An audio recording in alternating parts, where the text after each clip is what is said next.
que recientemente fue homologado estaba fraccionado por diferentes responsables. Un pedacito lo prestaba la EPS, otro pedacito lo prestaba el ente territorial, y ahí ¿quién era el que sufría la consecuencia de ese fraccionamiento? El usuario. Entonces, ojo con eso, porque en el marco del derecho a la salud no es solamente decir quitemos a la EPS, quitémosla, y ahí estoy también de acuerdo con el ministro.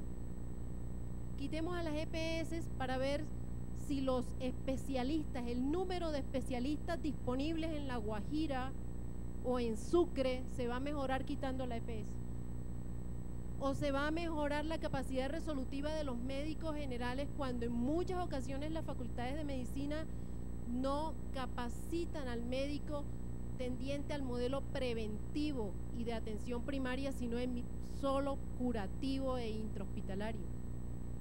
Miremos la herramienta que tiene el sector público hospitalario para cumplir con la atención primaria. La atención primaria amerita un modelo extrahospitalario, un modelo de búsqueda activa, un modelo de intervención de determinantes. Y eso no se logra quitando la EPS.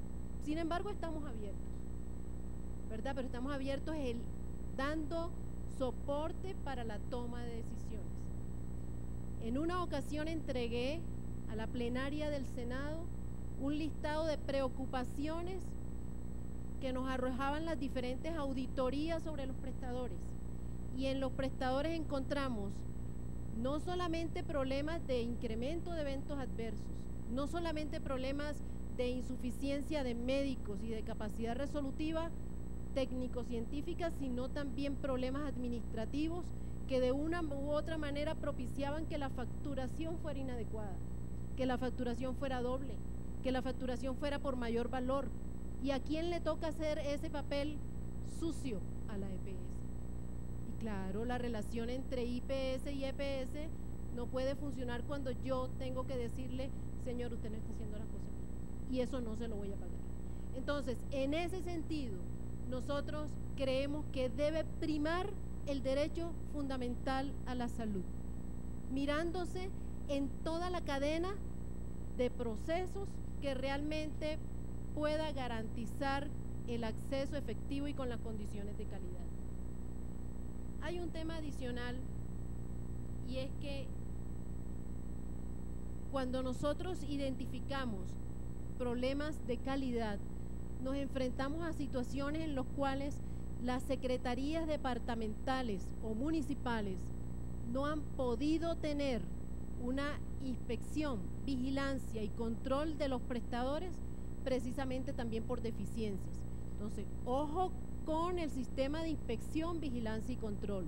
El sistema de inspección, vigilancia y control de nuestro Sistema General de Seguridad Social también está fraccionado, y no solamente depende de la superintendencia, sino de la capacidad resolutiva de cada una de las secretarías. Aquí el señor secretario de Salud ha encontrado hallazgos que no le satisfacen con relación a la gestión hospitalaria. Y yo celebro eso porque lo vemos y lo vivimos en cada uno de los rincones del país. Y ojalá todos hicieran la tarea como él hace. Porque con esos hospitales es donde nosotros nos obligan a contratar. Entonces, ojo con eso, señores, y senadora Avellaneda, son temas que tienen que formar parte del análisis que ustedes hagan como derecho fundamental a la salud, para garantizar el acceso a ese derecho fundamental, para poder tomar las decisiones que el país necesita. Muchas gracias. Bueno, muchas gracias a la doctora Elisa Torrenegra. Le damos ahora el uso de la palabra al doctor Saúl Franco. Él viene como vocero de Alianza por la Salud, hace parte de la comisión de seguimiento en la Corte Constitucional a la tutela T-760. Bienvenido, doctor Saúl. Muchas gracias. Me pregunto si es posible agregar algo más después de 9 intervenciones sobre un mismo tema, y además algo que pueda ser de interés y nos sirva a futuro. Obviamente hay muchísimas cosas por discutir, pero me parece que también en estos debates se va volviendo pesado, y yo les juro, voy a tratar de resumir mi intervención. El ministro habló de 8 puntos, yo voy a resumir mi intervención únicamente en 4 puntos y espero hacer el mayor ahorro posible de tiempo. Me hago una primera pregunta elemental. ¿Por qué si el modelo de salud colombiano ha mostrado ya hasta la evidencia, no solamente su ineficacia, su impertinencia, su injusticia, su inequidad, por qué no hay un cambio radical del modelo ya? Y me parece que hay una respuesta simple, pero de la que no se ha hablado. Es que detrás de este modelo hay intereses económicos y políticos grandísimos que no están dispuestos a ceder y que solo una organización y movilización popular gigante pueden moverlos. O sea, quiero decirles francamente, esto no es un problema académico, esto no es un problema solamente académico, esto no es un problema solamente técnico. Nosotros en la crisis del modelo de salud estamos enfrentando en el país los grandes intereses económicos, los grandes intereses políticos, y mientras no seamos capaces de crear una fuerza popular consistente, eso no va a ceder. Así tengamos todos los argumentos y así tengamos además capacidad de discutir sus argumentos. A mí me preocupa me duele que el señor ministro se haya ido para poder debatir las cosas que él dice, que son cosas razonables desde una manera de ver el mundo, totalmente razonables, pero no se puede vestir de un manto académico. Hay que develar qué hay detrás de ese discurso, y eso lo tenemos que decir y eso también lo tenemos que develar, pero no solo develar, enfrentar. No tenemos mucho que decir sobre más de la crisis del sistema, pero miren, no hay día del año en que nos salgan nuevos señales de lo que podríamos llamar signos mortales del actual modelo de salud y seguridad social. Así como hay signos vitales, hay signos mortales. Miren ustedes, si miramos solo el periódico en los últimos días, noten ustedes lo que ha pasado. ¿Qué se ha visto? Que la Corte Constitucional le dice al gobierno y al Estado, lo raja en salud, le dice: usted no está cumpliendo ni los mínimos elementales de las cosas que hemos decretado y que usted mismo ha ordenado y se ha comprometido a hacer. Y eso pasa como si nada. El señor ministro ni se refirió a eso. Y acaba, eso nos lleva 10 días en que la Corte Constitucional, mediante 5 autos, le dice al Estado: usted está incumpliendo y no puede seguir incumpliendo. Hay triangulación del dinero de la salud, ya inclusive con el sector bursátil, como acaba de quedar totalmente a la luz pública, desnudado con la crisis de Interbolsa y con el problema de Solsalud y la clínica esta, la Candelaria. Y eso pasa y como si nada, o sea, ya como que no tenemos capacidad de reacción. Acaba de decir el secretario de Salud de Bogotá, óiganme esto, que solo en Bogotá, en la capital del país, van 23 muertos por tosferina. Óiganme esto, por tosferina en este año.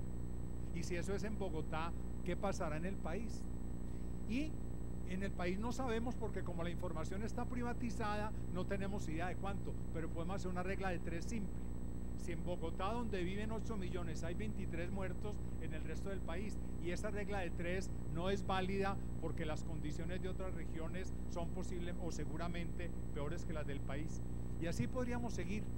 De manera que la pregunta es, bueno, ¿por qué ante tanta evidencia tan contundente, cotidiana, cierre de hospitales, cierre de clínicas porque no son rentables? O sea, si la racionalidad económica entró en crisis, ¿por qué no hay ya otro modelo? Y yo insisto, la respuesta es clara, porque hay intereses políticos y económicos muy fuertes, y eso tengámoslo claro todos los colombianos y colombianas. Si no armamos un gran frente nacional en defensa de la vida y de la salud, esos grandes intereses no van a ceder. Segundo punto al que me quiero referir concretamente. Yo creo que desde cuando empezamos a plantear la importancia de una ley estatutaria, el establecimiento empezó a prepararse de cómo responder. Y creo que parte importante de la respuesta es lo que plantea el señor ministro. Es que hay que separar el qué del cómo. Hagamos el qué y después vemos el cómo qué. Inclusive el proyecto, la ponencia del senador Benedetti en eso es peligrosísima. Él dice, es como si pudiéramos hacer un modelo, crear unos principios y después el modelo puede ser cualquiera. No, señores, los principios sirven justamente para orientar el modelo. El cómo no puede ser cualquier cómo. El cómo depende del qué. Hay una relación esencial, y digámoslo esto al señor ministro con su lógica académica. Señor ministro, el cómo no es independiente del qué. Tenemos que ponernos de acuerdo en un qué como el que se ha dicho en la ponencia del senador Avellaneda, que ya él lo expuso y lo expuso el senador Robledo, y yo no voy a insistir. El cómo no es independiente del qué.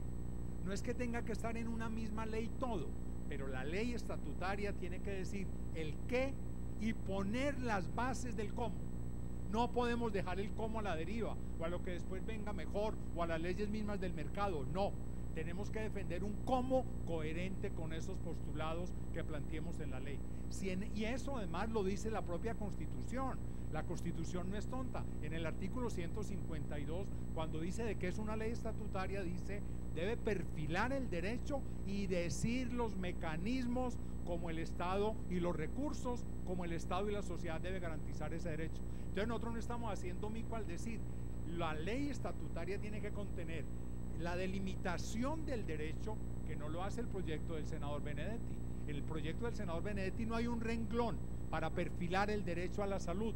En cambio hay 25 páginas y 50 artículos para decir el cómo minucioso de cómo una junta médica reunida tantas veces le puede rebatir al médico si lo que dijo es o no correcto, etcétera, etcétera, para saber si el plan de beneficios se engorda o no.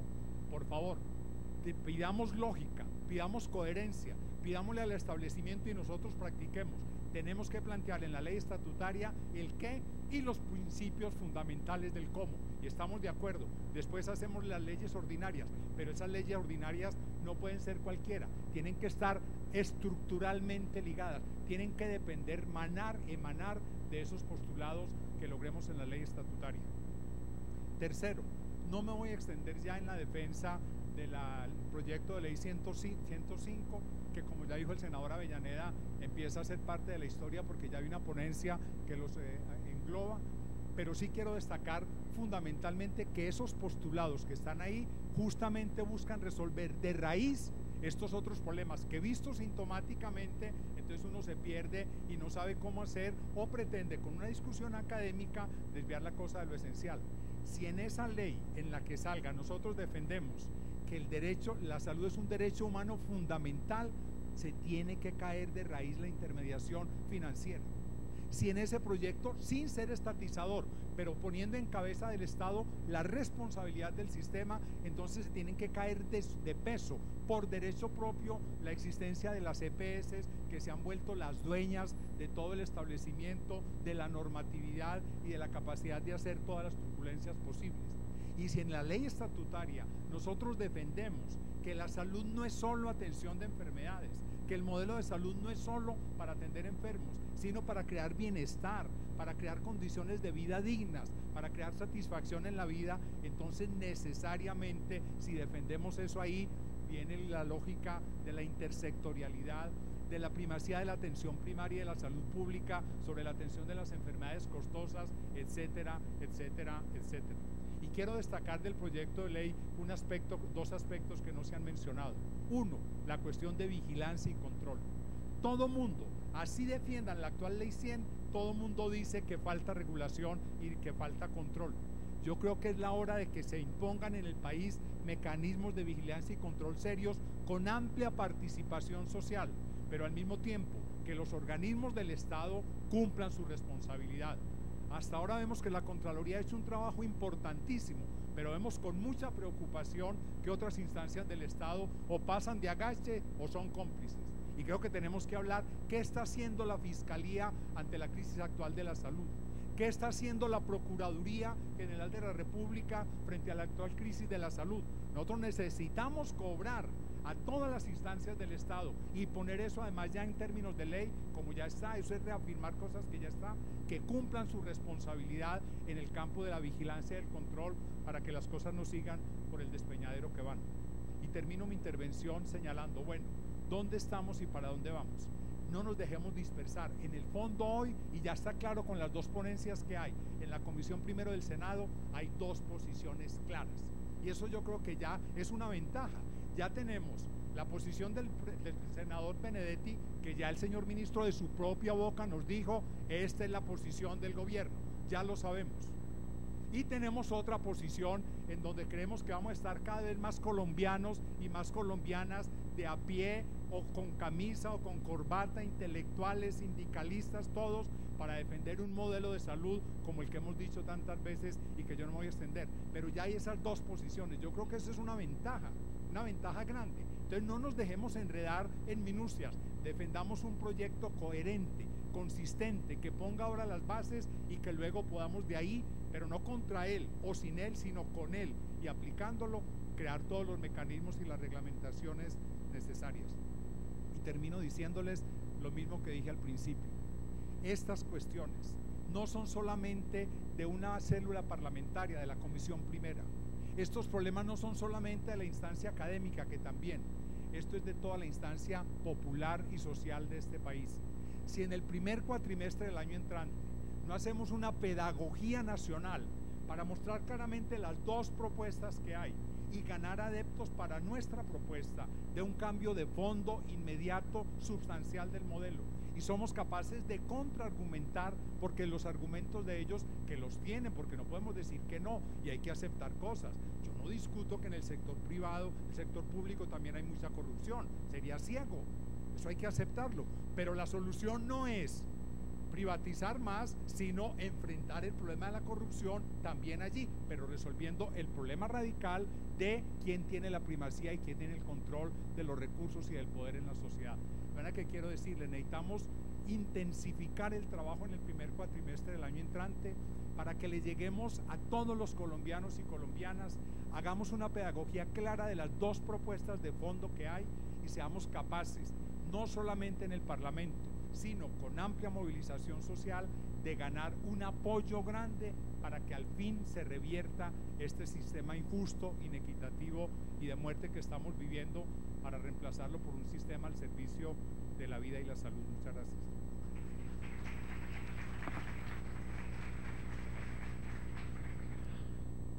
Nuestra gratitud al doctor Saúl Franco. Ahora le damos el uso de la palabra al doctor Sergio Izaza Villa, presidente de la Federación Médica. Buenas tardes a todos. Senadora Avellaneda, muchas gracias por invitarnos a participar en este foro tan importante. Quiero informarles que esta intervención la hago a nombre de las organizaciones médicas nacionales que conformamos la Junta Médica Nacional, que hemos venido discutiendo y trabajando en este proceso desde hace 3 años, antes como Consejo Nacional de Profesionales de la Salud y este año denominado Junta Médica Nacional. De manera que yo hablo, como les decía, a nombre de la Federación Médica Colombiana, no solamente de ella, sino también de la Academia Nacional de Medicina, de ASMEDAS, del Colegio Médico Colombiano, de Asociación Colombiana de Asociación Nacional de Internos y Residentes y de la Asociación Colombiana de Sociedades Científicas. Todos recordamos que esta semana acabamos de celebrar el Día del Médico, el 3 de diciembre, y esto lo celebramos porque, tal vez, no sé si lo sepan todos, había una enfermedad que mataba personas, la fiebre amarilla, que fue desenmascarada por el doctor Carlos Finlay, médico cubano. Gracias a su genial teoría que propuso la transmisión del mal por un mosquito, fue posible construir el canal de Panamá con menos obreros muertos de los que hubiera podido cobrar esa monumental obra, pues el exterminador principal era la fiebre amarilla, además de las precarias condiciones de vida y de trabajo que debían soportar. En el año 2012, desde el año 2012, a solo 2 años de cumplirse una centuria de la inauguración del canal y tras 59 años de establecerse el 3 de diciembre como un día de conmemoración del médico Carlos Finlay y de celebración de otro triunfo de la medicina sobre una enfermedad, tenemos una realidad muy diferente a lo que quisiéramos vivir y entregar como médicos a nuestras gentes, al país. Hoy nos vemos enfrentados a una decisión de gobierno que busca continuar con la privatización y el afianzamiento del modelo de negocio de tratamiento de enfermedades en lugar de su prevención. En efecto, el proyecto de ley emanado del gobierno y presentado al Senado de la República para que sea votado atropelladamente en escasas 2 o 3 semanas antes de que culmine la agenda legislativa, aunque está lleno de artículos que dicen una cosa, contiene otros que borran lo que dicen. ¿Cuántos congresistas conocerán a fondo el proyecto de la ley? Acuérdense que el presidente de la Cámara hace un tiempo nos dijo que no había leído suficientemente el proyecto de reforma de la justicia. Por un lado, ese proyecto declara al derecho a la salud como fundamental, pero también dice que la garantía del derecho fundamental a la salud no es lo mismo que el acceso al plan de beneficios, pues persiste el derecho a pagar por recibir los servicios de salud que no cubre la ley.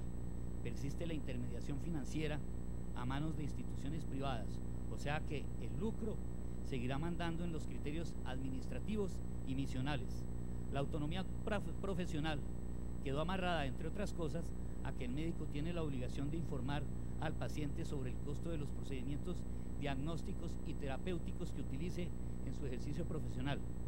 Por otra parte, el proyecto de ley busca evitar el uso de la tutela al crear otros mecanismos que impiden utilizarla para solucionar conflictos relacionados con la atención y tratamiento de enfermedades, pues quien necesite un procedimiento o medicamento no POS tendrá que esperar el concepto de una junta de expertos que definirá la pertinencia de lo ordenado por el médico tratante.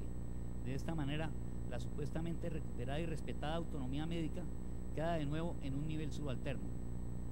Además, los comités de servicios adicionales decidirán si el paciente tiene capacidad de pago para que la EPS le cobre a la persona afectada el servicio no POS prestado.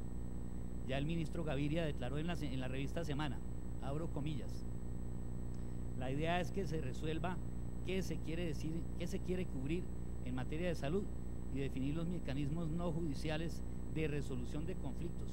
Oigan bien, son pruebas judiciales el derecho al acceso a la salud, según este proceso y según el ministro, para evitar lo que pasa ahora, que se administra la salud vía tutela. Cierro comillas. ¿Le parece a uno escuchar la famosa frase en boca de un presidente de una poderosísima transnacional farmacéutica que dice más o menos así: nuestro negocio no es salvar vidas, nuestro negocio es hacer dinero? Y lo peor es que parece ser cierto, como lo demuestra el desaprovisionamiento de medicamentos básicos clásicos oncológicos que, de no corregirse, de acuerdo con los informes de la Asociación Colombiana de Oncología y Hematología y del Instituto Nacional de Cancerología, si no se corrige el desaprovisionamiento de estos medicamentos, habrá el año entrante 7.000 personas con cáncer muertas que no deben morir, 7.000 muertes prevenibles para el año entrante por no corregir esta situación. Y hasta este momento no hemos conocido el pronunciamiento ni del INVIMA, ni de la Superintendencia Nacional de Salud, ni del Ministerio, a instituciones a las cuales la Asociación Colombiana de Hematología y Oncología envió esta situación. Para terminar, quiero leer los 10 puntos que la Junta Médica Nacional, que representa las organizaciones que mencioné de carácter nacional médico, los 10 puntos que consideramos inamovibles deben estar contenidos en una ley, cualquiera que ella sea. La salud es un derecho humano constitucional, fundamental e inalienable. El Estado es el único responsable de garantizar, propiciar, facilitar y proteger el derecho humano constitucional fundamental a la salud para todos los habitantes del territorio nacional. El Estado, a fin de garantizar ese derecho constitucional, creará un sistema único de seguridad social y de salud de carácter estatal universal y utilizará el aseguramiento social, no el comercial, aseguramiento social, la seguridad social, basado en los principios de universalidad, equidad y solidaridad. Y estará prohibida la intermediación financiera privada con ánimo de lucro. Un sistema de salud y seguridad social no debe permitir la intermediación financiera privada con ánimo de lucro. El Sistema Único de Seguridad Social en Salud estará financiado con recursos económicos provenientes de un fondo público único conformado por aportes fiscales y por parafiscales. La dirección y la administración del sistema será de naturaleza pública con participación y control de los distintos sectores de la sociedad. Se garantizará el derecho humano constitucional fundamental a la salud a través de la prestación de servicios asistenciales suficientes para resolver los problemas y las enfermedades de las personas, sin limitación de ninguna especie, universal e integral, para lo cual incluirá la intersectorialidad y la participación social, con una fuerte estrategia de atención primaria en salud y atendiendo además a la salud ocupacional. Este sistema único solamente tendrá exclusiones que contempla todo lo que tenga que ver con medicina de consumo, cosmético o cosméticas, con todo lo que se pueda hacer aquí en este país o con los procedimientos que estén en vías de experimentación. Estos procedimientos y tratamientos en vías de experimentación correrán a cargo de Colciencias, no del sistema de salud. El Sistema Único de Seguridad Social en Salud estará organizado en redes integradas de servicios de salud de carácter público con participación del sector privado, según la distribución geográfica y las necesidades de la población, ajustado a los principios de oportunidad, equidad, eficacia, calidad, eficiencia. Los profesionales y trabajadores de la salud estarán amparados para su desempeño por el derecho constitucional y fundamental al trabajo, que establece condiciones dignas de trabajo, estabilidad laboral, remuneración adecuada y educación continua, a cargo del sistema, según las necesidades de la salud de la población y de los avances científicos y tecnológicos. Y el sistema reconoce y respeta la autonomía profesional, la autorregulación y la ética, que son elementos inherentes a la profesión y a las profesiones de la salud. El Sistema Único de Seguridad Social en Salud tendrá e impulsará políticas de desarrollo científico y tecnológico en concordancia con el perfil epidemiológico de la población colombiana. Y por último, este sistema fortalecerá la inspección, vigilancia y control de forma autónoma e independiente, con reglas claras y definidas para los diferentes integrantes del sistema. Establecerá veedurías sociales con participación de funcionarios de la sociedad y propios del sistema. Igualmente deberá tener un fuerte sistema de sancionamiento a los funcionarios que incumplan o que den destinación inadecuada a los fondos del sistema. Es lo que quería comentarles. Muchas gracias.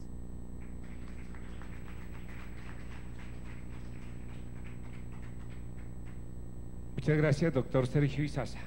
Espero que nos deje acá el documento, que son unos puntos muy concretos, muy específicos, a ver cómo ayudamos a alimentar ese debate. Le damos el uso de la palabra al doctor Juan Carlos Giraldo. El doctor Juan Carlos, de la Asociación Colombiana de Hospitales y Clínicas, es su director ejecutivo. Tal vez uno de los sectores más golpeados por el actual modelo, porque hoy son los hospitales y las clínicas las que están sufriendo todo el problema de la intermediación financiera de las EPS. Tiene el uso de la palabra, doctor Juan Carlos. Muchas gracias, senador. Muy buenas tardes para usted, para todos los asistentes, colegas e integrantes del sistema de salud. Miren, yo creo que sí hay que ser reiterativo en ciertas cosas y debo arrancar con lo siguiente. El diagnóstico nuestro desde hace ya algún tiempo es claro. Nosotros estamos asistiendo a un momento del sistema de salud en que ya dejó de ser un sistema que estaba en crisis y pasó a ser un sistema netamente fallido. Y lo decimos porque tenemos evidencias desde muchos puntos de vista, pero la primera de ellas es el punto de vista de los pacientes, de los usuarios. En alguna ocasión el señor ministro decía que estas eran observaciones netamente empíricas. Yo debo decirle que cada una de esas personas, de esas mujeres embarazadas, de esos niños y niñas que han fallecido, para ellos no hay ninguna duda de que fue un sistema de salud fallido. Pero el tema no se limita solamente a los resultados en términos de salud, que además en los agregados macro no nos muestra buenos resultados. Se presenta también en todas las otras esferas de funcionamiento del sistema, en el movimiento de los recursos o en la inmovilidad de los recursos, en los temas administrativos, en el uso de soluciones extraordinarias que paulatinamente se han ido convirtiendo en las vías ordinarias de operación, en la aparición de fenómenos y la generalización de fenómenos como el de la corrupción. Cada una de esas variables que nosotros las tenemos y las hemos presentado, y si quieren las volvemos a traer, en diferentes estudios y en documentos muy grandes, por lo menos en 7 dimensiones del sistema, nos muestran que definitivamente llegamos a un punto en que es fallido. No nos podemos quedar ahí en el diagnóstico, porque de ese diagnóstico tienen que generarse acciones, que es lo que creo que nos está convocando en audiencias como esta. ¿Cuáles son las acciones? La primera, hay que reconocer que tiene que haber algún tipo de opción para avanzar. Y por eso es que siempre hemos dicho, los sistemas de salud, como los seres vivos, tienen ciclos, se crean, se expanden, llegan a su máxima potencialidad, entran en crisis y se tienen que reformar. Estamos en un momento en el que el sistema hay que reformarlo porque no está dando los resultados que queremos frente a la sociedad. Nosotros hemos dicho que ya no solamente hay una quiebra sectorial, como algunos economistas lo están mencionando, aquí lo que hay es una quiebra social, porque no solamente se está perdiendo dinero, sino que se están perdiendo muchas vidas. Y hago ese comentario por lo siguiente, y en eso tal vez ha fracasado todos los que hablan o hablamos del sistema de salud. Miren ustedes cómo cuando se habla de una quiebra, por ejemplo, del sistema financiero, o cuando se habla de un insuceso como el de Interbolsa, o cuando pasa algo como lo de las pirámides, inmediatamente todo el aparato estatal funciona para contener el daño y eso se convierte en prioridad nacional. Pero cuando uno habla de quiebra social, cuando uno dice que se pierden vidas, ahí sí nos salen con el cuento de que no se puede dar el salto al vacío. Es una irresponsabilidad hacer un cambio a las volandas. Yo le tengo que decir a esos funcionarios que aquí no se va a dar un salto al vacío, es que la gente va en caída libre en este sistema. Por lo tanto, es el momento, con un diagnóstico de esa naturaleza, de hacer los cambios. Opciones hay muchas, teóricas hay muchas, pero hay que evitar de entrada dos: que nos devolvamos al Sistema Nacional de Salud. Por supuesto, el país cambió, nadie está proponiendo eso. Lo segundo, que nos quedemos tal y como estamos, eso es absolutamente intolerable, no lo vamos a hacer. Y entonces vamos al campo de las opciones reales. ¿Qué estamos diciendo nosotros desde hace mucho tiempo? Aquí hay que avanzar en un sistema que, por lo menos desde nuestro punto de vista de hospitales públicos y clínicas privadas, deberíamos tener una mezcla de acciones basadas en atención primaria en salud, con un esquema administrativo de administración regulado, con un fondo único que hace las veces de asegurador universal y con una serie de mecanismos que se pueden diseñar. Yo además celebro, lástima que se han ido, que algunos aseguradores descubrieron la atención primaria en salud. Tenemos que darles la noticia que no es un descubrimiento del siglo XXI, ni la ética tampoco, ni la seguridad de los pacientes, ni la calidad de la atención. Eso hace mucho tiempo se descubrió. Lástima que apenas se han dado cuenta ahora, cuando ya se les está pasando la cuenta de cobro por parte de toda la sociedad por las cosas que no hicieron. Muy bien, yendo al tema de hoy, yo debo decir una cosa de entrada, que también ojalá el señor ministro se la transmitan. No nos pueden decir que están entre la espada y la pared porque la Corte Constitucional les ha dicho que en 20 días tienen que resolver los problemas que se acumularon en 20 años. Eso no es cierto. Desde hace por lo menos 4 años y medio existe la sentencia 760, pero antes de la 760, ¿por qué se llegó a la 760?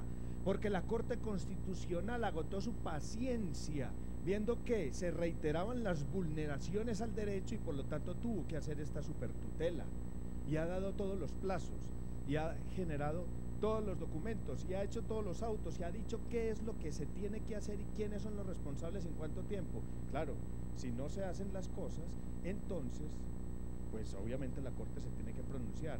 Lo que sucede hoy es que ha llegado al punto máximo de paciencia y nuevamente ha dicho, se tiene que hacer ya. Yo creo que nosotros sí deberíamos, antes de escuchar más discursos, esperar que nos muestren cuál es el plan que tienen hoy para resolver las cosas que se tenían que haber resuelto hace mucho tiempo y que todos los que estamos aquí hemos denunciado oportunamente. Tengo una preocupación que quiero compartirla a ustedes, senadora Avellaneda, y los parlamentarios que hay en el recinto.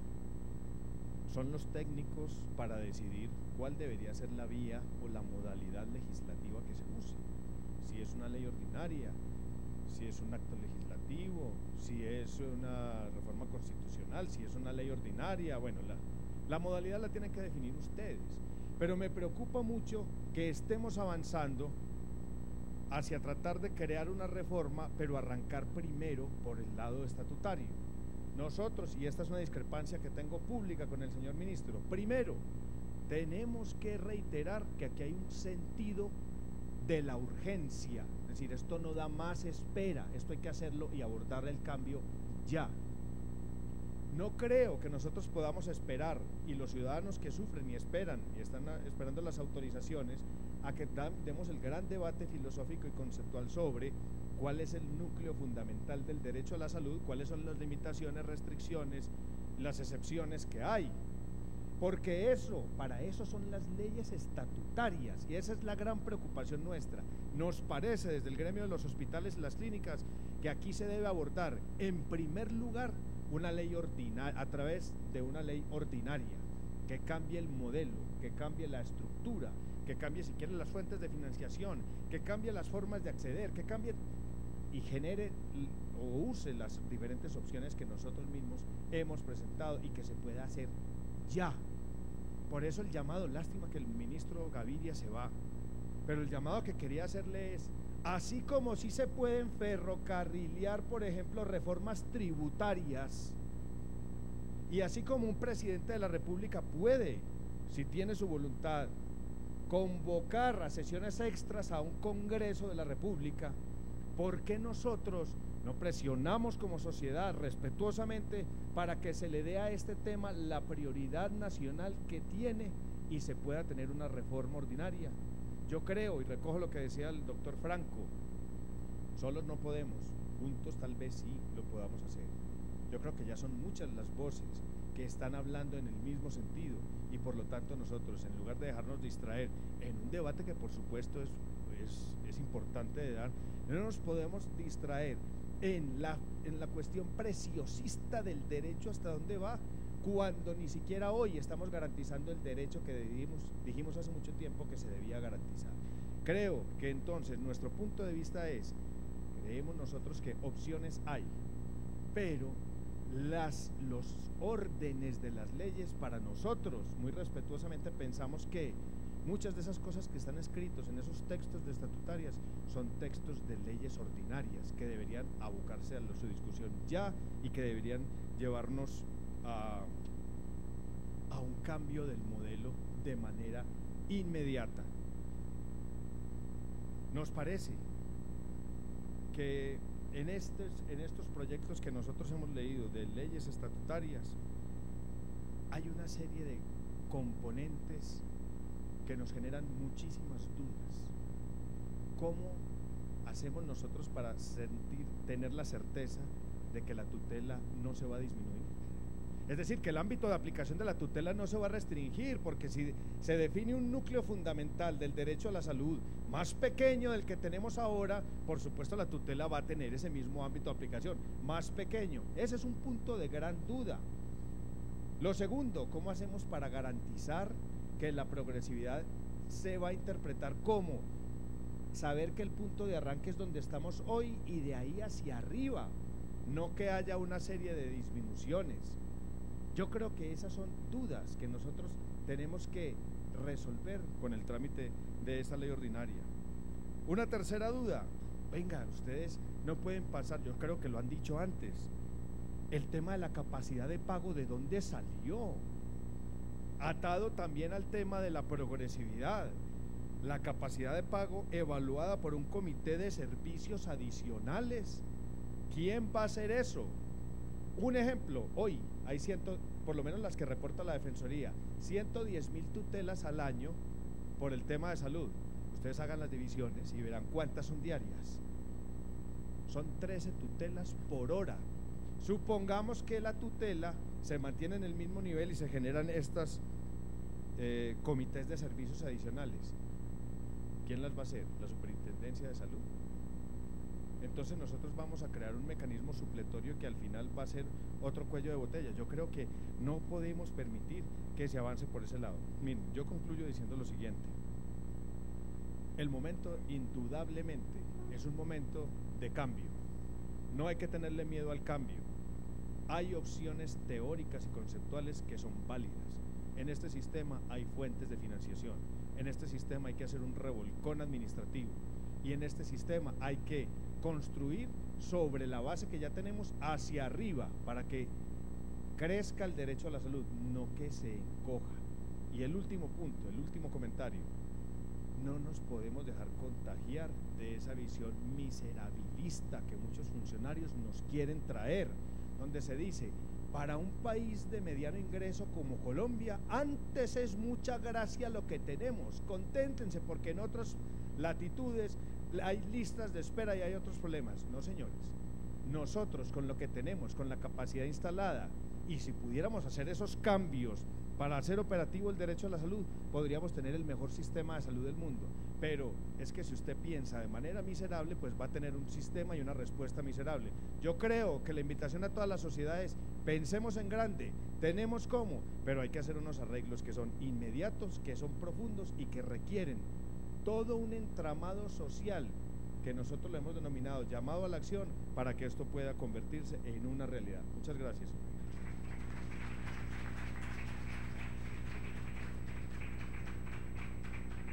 Gracias, doctor Juan Carlos. Me gusta ese cambio que ha tenido la Asociación Colombiana de Hospitales y Clínicas, porque hace unos años yo plugaba en la Comisión Séptima del Senado porque cambiáramos modelo y nos decían que no. Y ojalá así le ocurra al ministro de la Salud, ¿verdad? Que se convenza que estamos necesitando un cambio estructural en esta materia. Vamos a darle el uso de la palabra a Olga Lucía Zuluaga, quien viene en representación de las empresas sociales del Estado. Bueno, muchas gracias al doctor Avellaneda por la invitación y muy buenas tardes a todos. Antes de iniciar específicamente con relación a la ley estatutaria, es importante de pronto resaltar unos puntos críticos por los cuales atraviesa la red pública y que de una u otra forma ratifican lo que acaba de decir Juan Carlos, y es que infortunadamente la situación de la red pública, igual de la privada, no aguanta definitivamente un debate ni de ley estatutaria ni siquiera de ley ordinaria. Hay situaciones que deben definirse en el momento para evitar que en este momento, que es la peor crisis yo creo que del sector, realmente las EPS arrastren a los prestadores públicos y privados e igualmente a los proveedores. Si nosotros analizamos que de las EPS del subsidiado, el 79% de ellos están sin cumplimiento de margen de solvencia y o patrimonio mínimo. Eso estamos hablando de que son EPS del subsidiado que están afiliando a más o menos 15 millones de personas. Y si nos vamos al contributivo, la situación tampoco es muy diferente. Estamos hablando del 57% de las EPS que tienen más o menos el 11 millones de habitantes. ¿Eso qué está generando? Un apalancamiento financiero claro de las EPS en los prestadores públicos y privados. Y obviamente eso se refleja en nuestra cartera. Tenemos una cartera creciente que ya va en 4 billones de pesos, en donde 2.2 billones nos la deben las EPS del subsidiado y 439 mil millones de pesos las EPS del contributivo. Ahora bien, ¿quiénes están llevando en este momento la peor parte? La crisis realmente se está viendo en una forma grave en la mediana y alta complejidad. ¿Y por qué en la mediana y alta complejidad? Porque con la homologación de planes de beneficios, nosotros de tiempo atrás le dijimos al ministerio que esa homologación iba a enterrar los hospitales de mediana y alta. Y los iba a enterrar por dos razones: porque iban a dejar de percibir los recursos de las secretarías departamentales, que obviamente eran quienes pagaban la atención de la población, para depender exclusivamente de las EPS. Pues estas EPS infortunadamente no están contratando los servicios que fueron homologados y obviamente su facturación bajó en forma drástica tanto del vinculado como del subsidiado. Y lo poquito que facturan solamente les están pagando el 30% de lo que radican. En ese orden de ideas, pues obviamente los hospitales precisamente de mediana y alta son los que tienen mayores dificultades. Ahora bien, hay otra dificultad, y es que en este momento, prácticamente de acuerdo a una revisión que hicimos a nivel nacional, podríamos decir que casi ninguna de las EPS del subsidiado cumple con el margen de cumple con la contratación mínima que deben tener con las empresas sociales del Estado.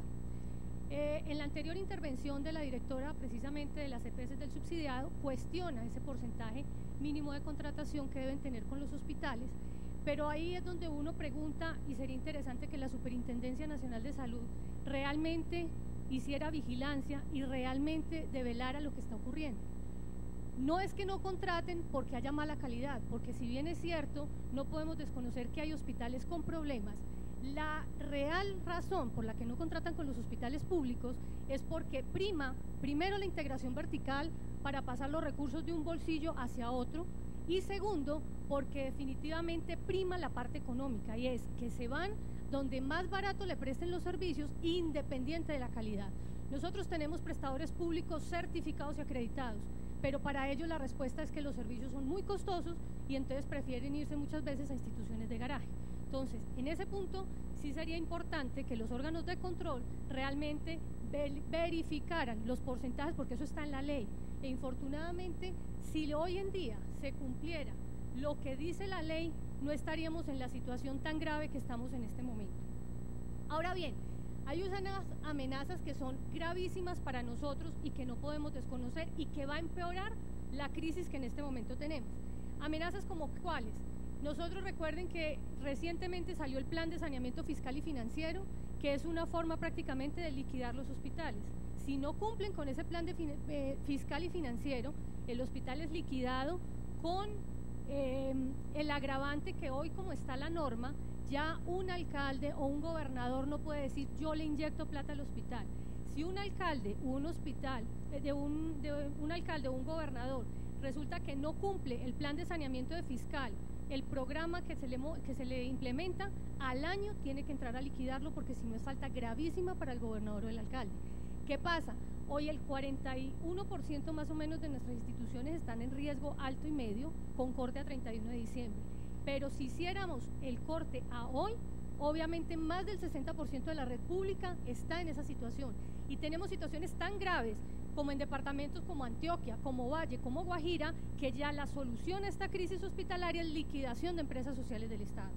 ¿Y por qué? Porque solamente se mira recaudo versus obviamente gastos, y si obviamente las EPS no están pagando, entonces ¿cómo pretenden o cómo pretendemos tener obviamente unos indicadores favorables? Ahora bien, los hospitales que están en convenio precisamente con el Ministerio de Hacienda, su principal indicador es un recaudo del 95% de la cartera, y cuando en este momento solo están recaudando el 30%, o sea que igual los departamentos van a entrar en serias dificultades porque van a tener que pagar obviamente esos convenios que no van a ser condonados. Y si nosotros analizamos igual el plan de gestión de gerentes, que igual vienen entonces a evaluar en el primer trimestre del próximo año, el cual si lo analizamos premia es indicadores de morbilidad, porque analiza es qué tanta facturación tiene con relación a producción, qué tanto giro cama y obviamente qué tanto recaudo. O sea, no tenemos realmente un modelo de atención que premie el hacer la gestión de riesgos, sino por el contrario, es que premia el que tengamos más pacientes enfermos.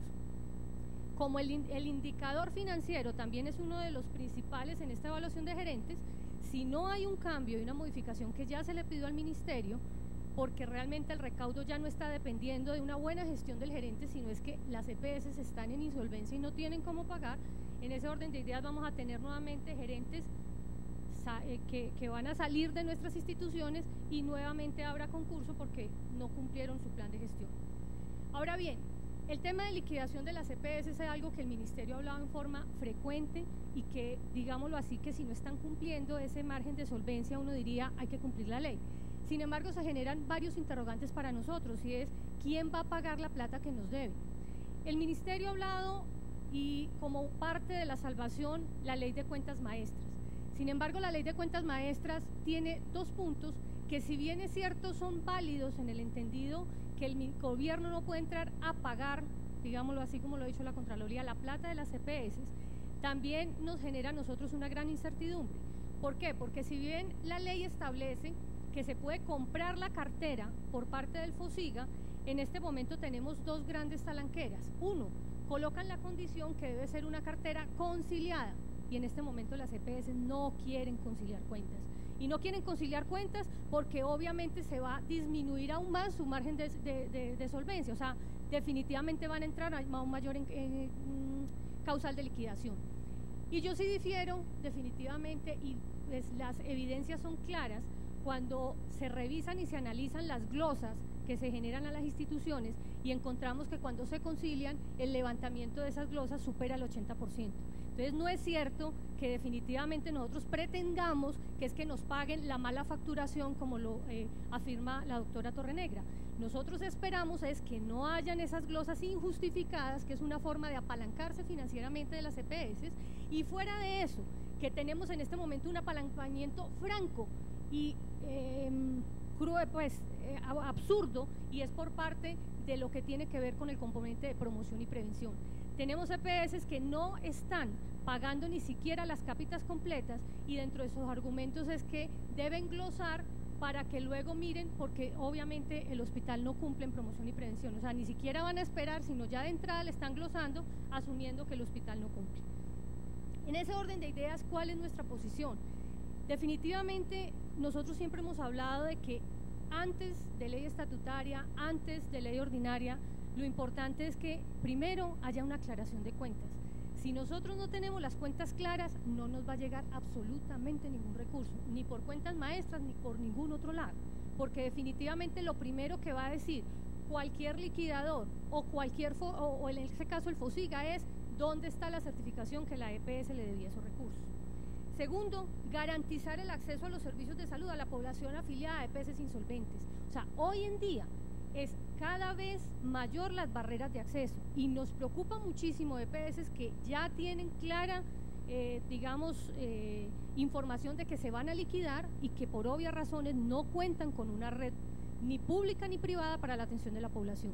Entonces, si esperamos lo que infortunadamente siempre se espera, que es el debido proceso, vamos a tener aún más muertos de los que hoy en día hemos tenido.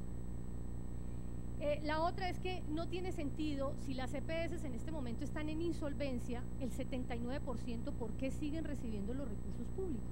O sea, ¿por qué el Estado les sigue entregando los recursos a entidades que no tienen capacidad para administrar y que infortunadamente lo único que están haciendo es un apalancamiento en nosotros como prestadores?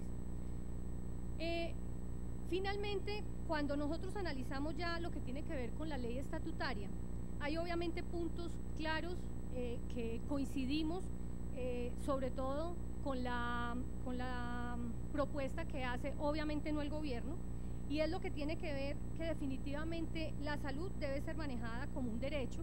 Nosotros vemos que realmente la propuesta del gobierno es más una limitación del derecho, y ahí coincido definitivamente con Juan Carlos, que en ese sentido sería mejor irnos por una ordinaria y que no diéramos de una u otra forma pie para que por el contrario restrinjan el derecho a la salud, que es lo que uno ve claro y palpable por parte del gobierno nacional. Definitivamente el modelo de atención debe ser modificado, y ese modelo de atención debe ser un modelo que realmente busque indicadores de salud pública, en donde el gerente se evalúa realmente por indicadores de salud pública, por cuánta gente alivió y no por cuánta gente tiene hospitalizada, por cuánta gente le ingresó por urgencia y por cuánta gente tiene por consulta externa, porque eso es morbilidad. Y esa forma de contratación actual es lo que ha llevado a la perversión igual del sistema, en donde mientras más esté la gente enferma, pues obviamente mejor para los prestadores, porque es la única forma de que tienen que facturar. La estrategia de atención primaria, todo el mundo lo dice, pero curiosamente, y en todas también las experiencias exitosas que se han mostrado y que se le han mostrado al ministerio, en ninguna de las experiencias las EPS han funcionado, siempre ha sido el lunar negro. Ha funcionado porque o la institución prestadora se mete la mano al bolsillo y apalanca todo el programa y la estrategia de atención primaria, o el municipio como ente territorial coloca los recursos. Entonces, ¿para qué definitivamente seguir hablando de atención primaria en un modelo de aseguramiento donde las EPS ni cumplen en el contributivo, y no nos metamos mentiras, tampoco en el subsidiado, porque entre comillas aparentemente le entregan la población a los hospitales, pero le entregan población con unas matrices que no son ciertas y que, vuelvo y repito, capitan, pero descuentan por evento para poder quedarse con esos recursos. Recursos que la norma establece que la Superintendencia Nacional de Salud se supone que será la que evaluará para sancionar si no se cumple, pero en el transcurso de todo este tiempo, por ausencia de vigilancia y control, vemos que esos han sido recursos que las EPS han seguido utilizando para su propio bolsillo, o sea, son recursos que no han sido contratados con otros prestadores aparentemente para que se cumplan las actividades, sino que son recursos que definitivamente se quedan en las EPS. Y por eso, obviamente, es un buen negocio glosar actividades de promoción y prevención, porque son actividades o son recursos más para apalancar el tema de las EPS. Definitivamente la unificación de fuentes de financiación es una necesidad. El Fondo Único, mientras más peajes se coloque en el sistema, más difícil es que lleguen los recursos. Y hay un tema que es interesante. Desde el año pasado, en abril, está el decreto que generó o que le quitó los recursos a los entes territoriales. Sin embargo, las EPS no pagaron. Entonces, ¿hasta qué punto? Porque es que en este momento uno encuentra que las EPS es muy fácil lavarse las manos con nosotros. Los prestadores somos malos y por eso ellas no cumplen. Y los entes territoriales no les pagaron y por eso ellos no pagan. Y entonces, ¿por qué desde abril del año pasado, que ya los entes territoriales no manejan los recursos, porque el flujo de recursos de nosotros no mejoró? Porque igual siguen apalancándose financieramente en nosotros, a pesar de que el giro directo incluso es para mediana y alta complejidad. ¿Por qué le toca al Ministerio de la Protección Social llamar casi mensual y mandar correos a los representantes legales de las EPS para que no bajen el porcentaje de giro que está haciendo directo? Y el porcentaje de giro total, el Ministerio habla simplemente de cifras globales, pero cuando revisamos lo que debe girar por cápita versus lo de que debe girar por evento, solo se está girando el 51%. O sea que realmente las EPS se están quedando con el otro 49%. Y vuelvo y repito, EPS que ni siquiera cumplen con margen de solvencia. Entonces, en ese orden de ideas, no tiene sentido que se siga hablando de intermediación de las EPS cuando realmente no han agregado absolutamente ningún valor. ¿Qué otras coincidencias tenemos con lo de ley estatutaria? Definitivamente la salud como derecho fundamental, en donde el usuario debe ser incluido desde el nacimiento. Debe existir es una lista tácita de exclusiones, no realmente como lo que se pretende, y es restringir el derecho. Debe haber una modificación de competencias de los entes territoriales. Consideramos que es fundamental que los entes territoriales definitivamente tengan fortalecimiento tanto administrativo como financiero, si no, jamás va a funcionar definitivamente la centralización. No tiene sentido, como ha sido el común denominador de nuestras normas, y es que descentraliza en funciones, en responsabilidades, pero sin recursos. En ese orden de ideas no tienen forma de cumplir. Y obviamente en ese fortalecimiento administrativo, que exista realmente perfiles de las personas que manejan esos entes territoriales y esas entidades o secretarías de salud, para que realmente puedan manejar todo lo que tiene que ver con la administración del régimen subsidiado. El tema de giro directo es un tema que, independiente de la norma, debe fortalecerse para que, vuelvo y repito, no se generen mayores peajes. Y finalmente, consideramos que es fundamental que si pretendemos que realmente la salud pública en Colombia surja, no debe existir compraventa de servicios para este tipo de actividades. Es lógico, está más que comprobado, que hay actividades de salud pública que no son rentables. Yo diría que la mayoría, cuando estamos hablando de poblaciones dispersas y alejadas. Si nosotros seguimos colocándole compraventa de servicios, jamás vamos realmente a recuperar la salud pública en Colombia. Muchas gracias.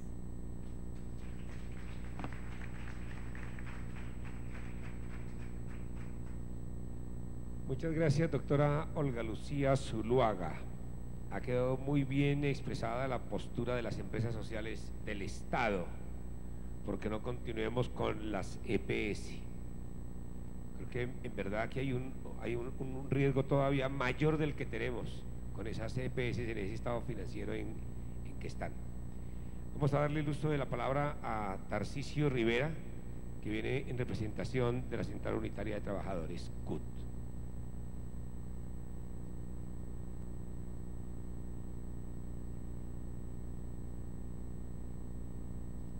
Buenas tardes para todos. Saludar y agradecerle al doctor Avellaneda la invitación para que la Central Unitaria de Trabajadores CUT podamos expresar nuestras opiniones y compromisos con este gran propósito y batalla que desde el campo sindical y popular nos hemos propuesto de lograr que en Colombia esta crisis profunda de la salud que estamos viviendo hoy podamos sacar un resultado positivo, que es un nuevo modelo de salud y seguridad social en Colombia, que le sirva a los intereses, aspiraciones del pueblo colombiano y de manera particular de los trabajadores. Quiero plantear en primer lugar, doctora Avellaneda, que usted ha logrado el propósito con la convocatoria a este foro y ha logrado los objetivos con los cuales se convocaron, porque nos ha permitido a los que hemos asistido a este recinto y a los que por los medios de televisión nos han escuchado, que hay dos concepciones sobre la problemática que hoy vive la salud colombiana, pero también hay dos concepciones de salidas y que quedan expresas en la posición que sustentaron en este foro el gobierno a través del ministro de Salud y de las propuestas que hacen parte de esa concepción de que sea el capital financiero, el capital privado, el que en últimas defina la suerte de la salud que necesitamos y al cual tenemos derecho los colombianos. Pero también queda clara la posición de parlamentarios y de propuestas que están diseñadas, concebidas en sus objetivos, en sus criterios y en sus principios, que quieren servirle al pueblo colombiano y realmente ser alternativa de solución a lo que aspiramos salga de estos debates y de las definiciones que tome el Congreso de la República. En esa dirección, nosotros desde el movimiento sindical y de manera particular la CUT, que hemos venido haciendo parte de la Alianza Nacional por un nuevo modelo de seguridad social, queremos plantear el compromiso de seguir en esta lucha, comprometiéndonos hasta lograr el objetivo fundamental, que es que la salud en Colombia necesita de esta crisis un nuevo modelo de salud y seguridad social.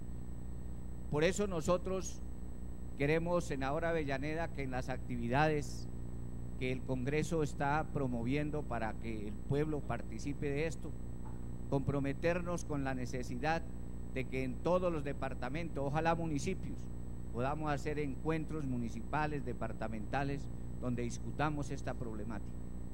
Y queremos poner, así como usted hoy nos invita a las organizaciones sociales a participar, decirles que estamos trabajando por un encuentro nacional con presencia de organizaciones internacionales para el mes de febrero, donde vamos a discutir con las organizaciones que hacen parte de la alianza por este nuevo modelo de seguridad, pero más allá del